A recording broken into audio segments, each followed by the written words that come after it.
السلام علیکم ورحمۃ اللہ وبرکاتہ۔ چلیے الحمدللہ، آپ سب سن رہے تھے سسٹر اسماء زبیر کے ساتھ؟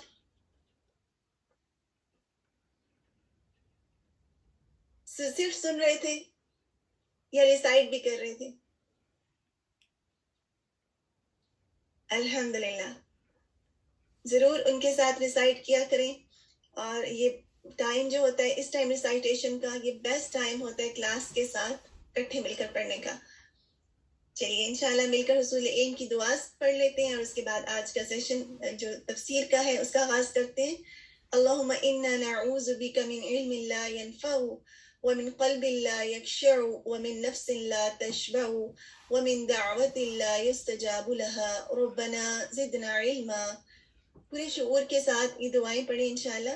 اللہم فقہنا فی الدین، اللہم انفعنا بما علمتنا وعلمنا ما ينفعنا وزدنا علما۔ ہم ایسے علم کا اللہ سبحانہ وتعالیٰ سے سوال کرتے ہیں جو ہمارے لیے نفع مند ہو، اور یہ کہ ہمارے لیے فائدہ مند علم اللہ سبحانہ وتعالیٰ اضافہ کر دیں۔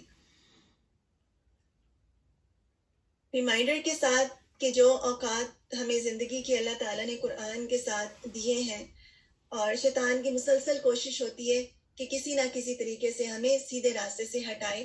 بعض اوقات وہ وسوسے ڈالتا ہے، بعض اوقات وہ ارادوں کو کمزور کرتا ہے، بعض اوقات وہ دل میں مایوسی ڈالتا ہے کہ کیوں تم اتنی محنت کر رہی ہو، کوئی اور کام کرو جس میں تمہیں ظاہری طور پر فائدہ بھی نظر آئے۔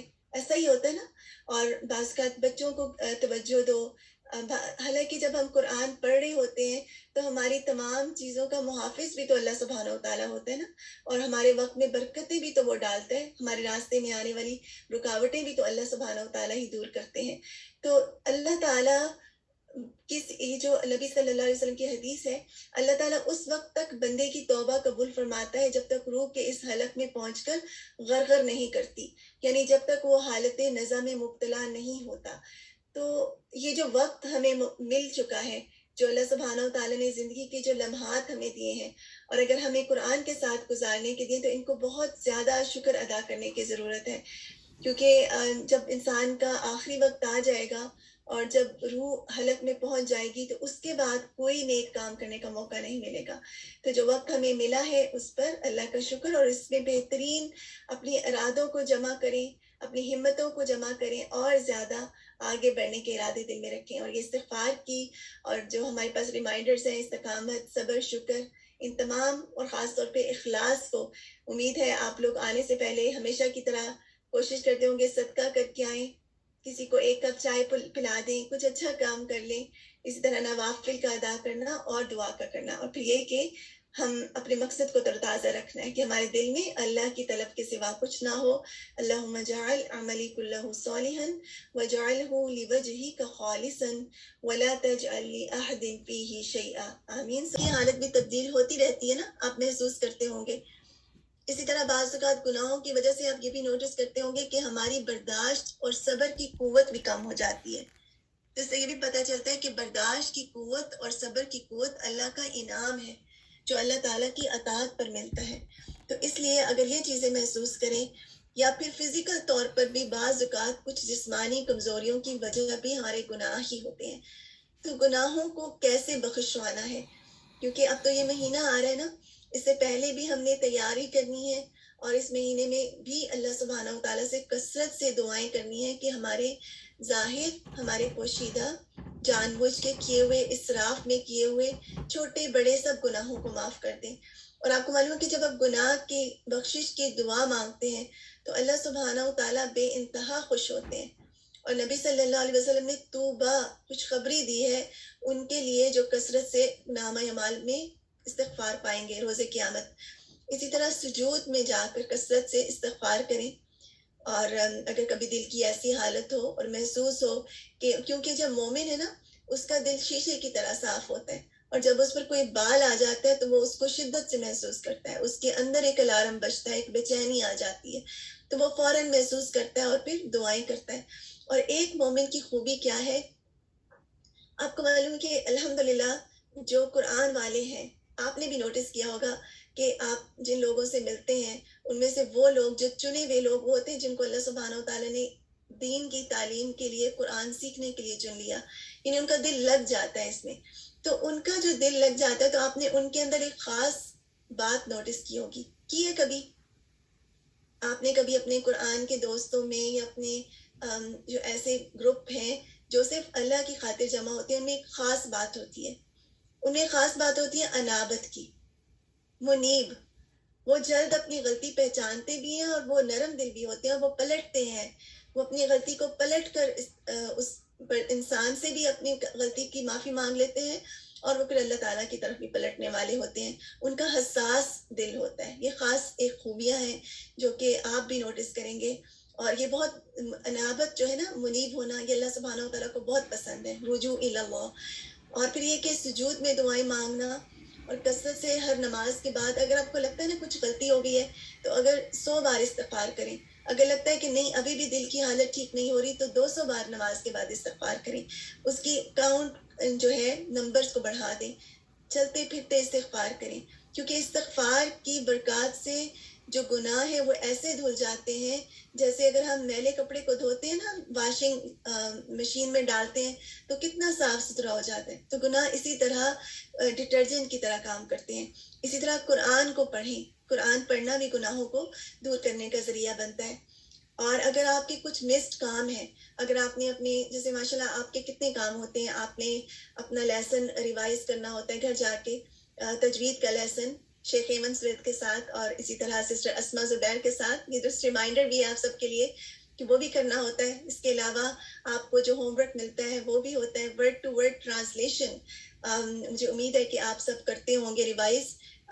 تنزیل.com سے جو رننگ ٹرانسلیشن ہے اس کو آپ نے ایک بار پڑھنا ہوتا ہے. اسی طرح اگر آپ کی جو آڈیوز ہیں آپ سے شیئر کی جاتی ہیں، کچھ مس ہو گیا تو وہ بھی آپ کو پورا کرنا ہوتا ہے. ہوپفلی میں کوئی چیز مس نہیں کری. تو سارے کام جب آپ کرتے ہیں اور اس کے بعد اگر ایسا ہو کہ آپ کا لیکچر مس ہے، بہت سارے لیکچرز آپ نے مس کر دیے، بہت ساری ریسائٹیشنز آپ نے نہیں کی سسٹر اسما زبیر کے ساتھ، تو یہ بوجھ ہوتا ہے ہمارے دل پر. اور یہ بھی ایک طرح سے ذمہ داریوں کا ادا نہ کرنا بھی ناپسندیدہ عمل ہوتا ہے اور اللہ سے دوری کا ذریعہ بنتا ہے. اس کے لیے بھی ارادہ کر لیں اور رمضان کے مہینے میں اپنی ایک لسٹ بنا لیں. کیونکہ کاموں کو آرگنائز کرنے کا بیسٹ طریقہ یہ ہے کہ تھوڑا سا ٹائم ان کاموں کو آرگنائز کرنے کے لیے بھی نکالا جائے. یعنی آپ ٹائم نکالیں اور بیٹھ کر اپنے جو مسڈ کام ہیں ان کو لکھیں اور ان مسڈ کاموں کو رمضان میں پورا کرنے کی کوشش کریں، کیونکہ یہ تو مہینہ ہی نیکیاں کمانے کا ہے. اور ابھی سے ارادہ کر لیں کہ میں اپنے مسڈ کام پورے کروں گی. صحیح ہے؟ کوئی بھی مسڈ کام آپ کے رہتے ہیں اور اگر آپ کسی اور کورس میں بھی ہیں تو اپنے مسڈ کاموں کو پورا کریں گے، آپ کے دل کے بوجھ کو بھی ہلکا کریں گے. ہلکا پھلکا ہونا چاہتے ہیں نا ہم، تاکہ اڑے تیز تیز نیکی کے کاموں میں آگے جائیں، تاکہ اللہ تعالیٰ ہمیں اوروں کا اور نیکی کے کاموں کا بھی موقع دے. اور پھر ایک اور بات یہ کہ رات جو کناروں کی نمازیں ہوتی ہیں نا، فجر کی نماز، مغرب کی نماز، اسی طرح رات کی نماز اور تہجد کی نماز، ان نمازوں میں کوشش کریں کہ کثرت سے استغفار کریں. اور اب تو رمضان آ رہا ہے، تہجد کی نماز بھی ملے گی تو اس میں بھی استغفار کریں. تو یہ چیز ہم اپنے ساتھ رکھیں، کیونکہ ہم سے ہر لمحہ کوئی نہ کوئی خطا ہوتی ہے اور ہم چاہتے ہیں کہ ہم اپنے رب کے قریب ہوں، دور نہ ہوں. چلیے، جزاکم اللہ خیرن کثیرہ. ایسا ہے کہ ہم اپنے تجوید کے سیشن کی طرف جائیں گے.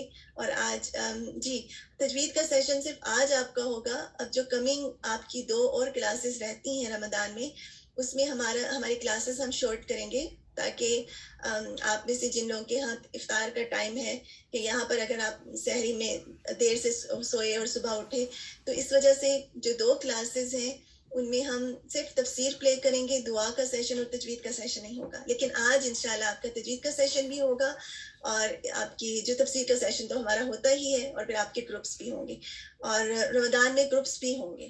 ٹھیک ہے؟ اگر کوئی بھی ایسی چیز ہے ٹائم ٹیبل کے حوالے سے، اسپیشلی جو پاکستان میں ہے کوئی، تو انشاءاللہ مجھے امید ہے کہ ان کے لیے بھی کوئی مسئلہ نہیں ہوگا. میرا یہی گمان ہے کہ ان کے لیے افطار کا ٹائم اس سے پہلے ہوتا ہے، یا پھر وہ درمیان میں بریک لے کے پھر دوبارہ سے کلاس کر لیں، افطار کر لیں، مغرب کی نماز پڑھ لیں اور پھر آ جائیں. تو یہ 2 کلاسز انشاءاللہ، اللہ تعالیٰ سے دعا ہے کہ آپ کے لیے بہت زیادہ ریوارڈ فل ہو، یہ سوچ کے یہ کلاسز لیں. اور کچھ لوگوں نے کہا تھا کہ آپ کی اسائنمنٹ جو ہے وہ بھی رمضان کے بعد دی جائے، لیکن آپ دیکھیں کہ رمضان کا مہینہ تو ہے ہی نیکیاں کمانے کا، ہے نا. تو اس میں جب ہم اللہ کی کتاب کا علم حاصل کریں گے ایز این طالب علم, تو یہ تو بیسٹ ٹائم ہے اسائنمنٹ کرنے کا. پورا مہینہ ہے ماشاءاللہ, اور آپ کو ٹائم انف ملے گا. نیکسٹ ویک آپ کا ریٹن ٹیسٹ ہے, اور اس کے بعد مئی 5 تک آئی تھنک جہاں تک ڈیٹ ہے, دوبارہ کنفرم کر لیں گے. تو تب تک آپ کی اسائنمنٹ کا ٹائم ہے. تو اتنے سارے دن ہیں, آپ ضرور اسائنمنٹ رمضان میں ہی کریں تاکہ آپ کو ڈبل ریوارڈ ملے. عام دنوں میں کرنے کا ریوارڈ کم ہوتا ہے کمپیریٹیولی جو کام ہم رمضان میں کرتے ہیں.